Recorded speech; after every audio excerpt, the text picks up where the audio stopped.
Shri Gayatri tours and travels Chardham యాత్ర complete travel plan. POCSO కేసులో కేంద్ర మంత్రి బండి సంజయ్ కొడుకు బండి భగీరథ్ చుట్టూ ఉచ్చు బిగుస్తోంది. తాజాగా కేసులో కొత్త సెక్షన్లను పోలీసులు చేర్చారు.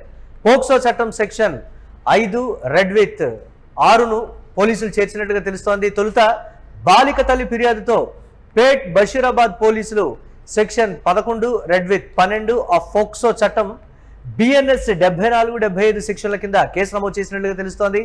తాజాగా జత చేసిన సెక్షన్ల ప్రకారం నేరం రుజువైతే నిందితుడికి 20 ఏళ్లకు తగ్గకుండా జైలు శిక్ష పడే అవకాశం ఉంది. పలు సందర్భాల్లో జీవిత ఖైదు కూడా విధించేటువంటి ఛాన్స్ ఉంది. విచారణకు రావాలంటే ఇప్పటికే భగీరథ్కు సిట్ నోటీసులు జారీ చేసింది. కేసును దర్యాప్తు చేస్తున్నటువంటి మహిళా IPS అధికారి రితురాజ్ నేపథ్యంలో ఈ కేసుకు ప్రాధాన్యం సంతరించుకుంది. దీనికి సంబంధించి మరిన్ని అప్డేట్స్ మా కరెస్పాండెంట్ వెంకట్ అందిస్తారు. వెంకట్, ఏ విధంగా చూడాలి? ఒక కేంద్ర మంత్రి కొడుకు అయినప్పటికీ కూడా చట్టం ముందు అందరూ సమానులే. చేర్చినటువంటి ఆ సెక్షన్లకు సంబంధించి ఒకంత బండి సంజయ్ వర్గీయులు కూడా ఆందోళన వ్యక్తం చేస్తున్నటువంటి పరిస్థితి. ఒకవేళ నేరం రుజువైతే 20 ఏళ్ల జైలు శిక్ష కానీ లేకపోతే దీనికి సంబంధించి జీవిత ఖైదు కూడా విధించేటువంటి అవకాశం ఉందనేటువంటి మాట మొత్తం మీద ఉచ్చు బిగిస్తోంది బండి భగీరథ్ అనేటువంటి పరిస్థితి. ఎలా చూడాలంటారు ఈ పరిణామాన్ని? ఎస్, ఇక్కడ మనం ముందు అంటే బండి భగీరథ్ అనైనా ఇంకొకళ్ళైనా సరే మనం ఇక్కడ అర్థం చేసుకోవాల్సింది ఏంటంటే ఈ పోక్సో చట్టం ఏంటి, అసలు ఈ పోక్సో చట్టం ఎలా వర్తిస్తుంది అనే దానికి సంబంధించి చాలా మందికి అవగాహన లేదు. అయితే నిన్న అతను మామూలుగా కొన్ని ఫోటోలు బయటకు వచ్చిన తర్వాత లేదంటే కేసు పెట్టిన తర్వాత ఇది హనీ ట్రాప్ గానో లేదంటే ఇలా కొంత మాట్లాడేటువంటి ప్రయత్నం చేశాడు, కానీ అతను వాదనలకు ఎక్కడా కూడా అవకాశం ఉండదు. ఎందుకంటే 2012లో భారత ప్రభుత్వం పోక్సో చట్టం తీసుకొచ్చింది. పిల్లలకు సంబంధించి రక్షణ గాని, వేగవంతమైనటువంటి విచారణ గాని, బాధితులకు మానసిక భరోసా గాని, అదేవిధంగా గోప్యత పరిరక్షణ గాని, అలాగే నిందితులు కఠిన శిక్షలో ఈ చట్టం యొక్క ప్రధాన లక్ష్యాలు. అంటే దీని ప్రకారం ప్రతి ఒక్కటి కూడా చాలా కీలకంగా అంటే ప్రతి ఒక్కటి కూడా సున్నితంగా భావిస్తూ ఉంటారు. అంటే భారత చట్టాల ప్రకారం 18 ఏళ్ల వయసు నిండినటువంటి బాలబాలికలను మైనర్ గా పరిగణిస్తారు. అంటే మైనర్లపై జరిగేటువంటి లైంగిక దాడుల కేసులను పోలీసులు చట్టం ప్రకారం నమోదు చేస్తారు.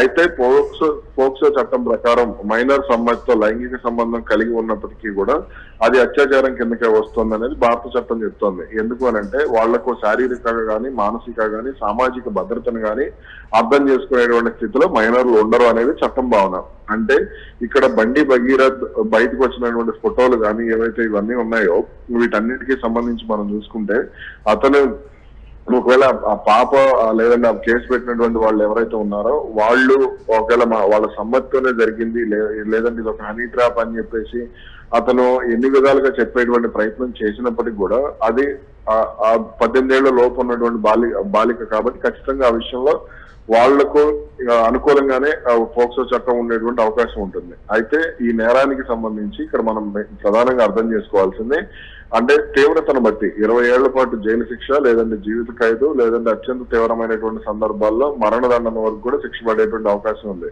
అంటే ఈ చట్టం ప్రకారం అసభ్యకరమైనటువంటి సందేశాలు పంపటం కానీ లేదంటే అంటే అభ్యంతరకరమైనటువంటి ఫోటోలు పంపాలని అడగటం కానీ, ఫోన్ కానీ లేదంటే సోషల్ మీడియాలో వేధించడం కూడా ఇది నేరం కిందకే వస్తుంది. ఇలాంటి నేరాలకు 3 ఏళ్ల వరకు కూడా జైలు శిక్ష, జరిమానా కూడా ఉండేటువంటి పరిస్థితి ఉంది. పారిపోయాడు, ఆచూకీ లేడు అనేటువంటి రీతిలో కూడా మొత్తం మీద తెలంగాణ వ్యాప్తంగా వెలిసినటువంటి ఆ పోస్టర్లు కూడా చూస్తుంటే కేసు తీవ్రతని ప్రజలకు అర్థమయ్యేలా చెప్పాలి అనేటువంటి మాట.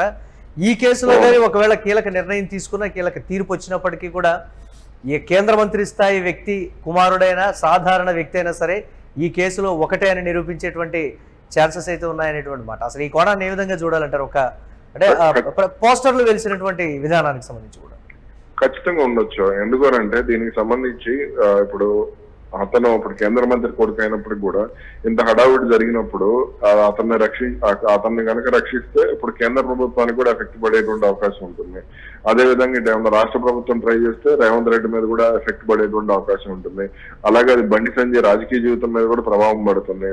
కాబట్టి రేపొద్దున పోక్సో చట్టాలకు సంబంధించి ఇక్కడ ఏ రూపంలోనైనా సరే అతను తప్పించుకుంటే మిగిలిన వాళ్ళు శిక్ష పడినటువంటి వాళ్ళు కూడా దీనికి సంబంధించి వాళ్ళు ఉన్నత న్యాయస్థానాలకు వెళ్ళో లేదంటే వాళ్ళకు కుటుంబ సభ్యులు లేదంటే ఎవరో ఒకరు అంటే బండి సంజయ్ కుమారుడు తప్పించుకున్నాడు కదా మరి మాకేంటి అంటే అతని విషయంలో మీరు అన్ని పరిశీలించినప్పుడు మా విషయంలో మీరు ఎందుకు పరిశీలించరు అనేటువంటి ప్రశ్నలు కూడా చాలా వరకు తలెత్తేటువంటి అవకాశం ఉంటుంది.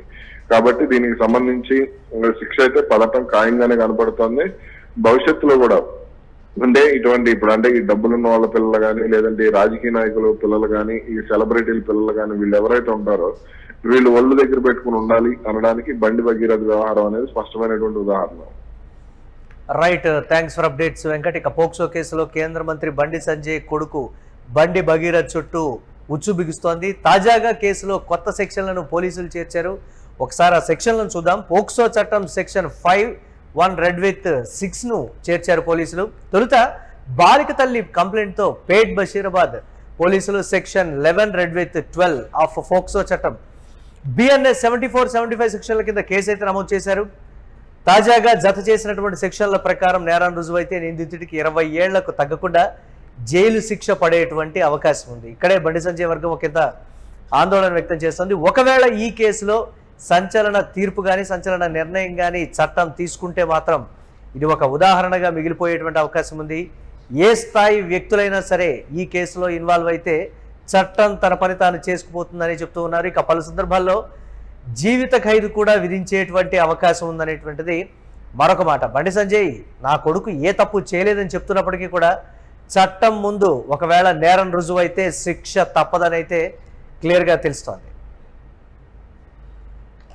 క్రిమినల్ సమాజంలో చూపెట్టే ప్రయత్నం చేస్తే ఒక తండ్రి మీ కుటుంబ వ్యక్తి ఆలోచించి నా కొడుకు టైం ఇవ్వలే అన్న, నా కొడుకుతో మాట్లాడలేదన్నా, వాళ్ళు అదే నా కొడుకును ఒక క్రిమినల్ లెక్క సమాజంలో చూపెట్టే ప్రయత్నం చేస్తే ఒక తండ్రి ఎట్లా భరిస్తారో ఒక్కసారి ఆలోచించురన్నా.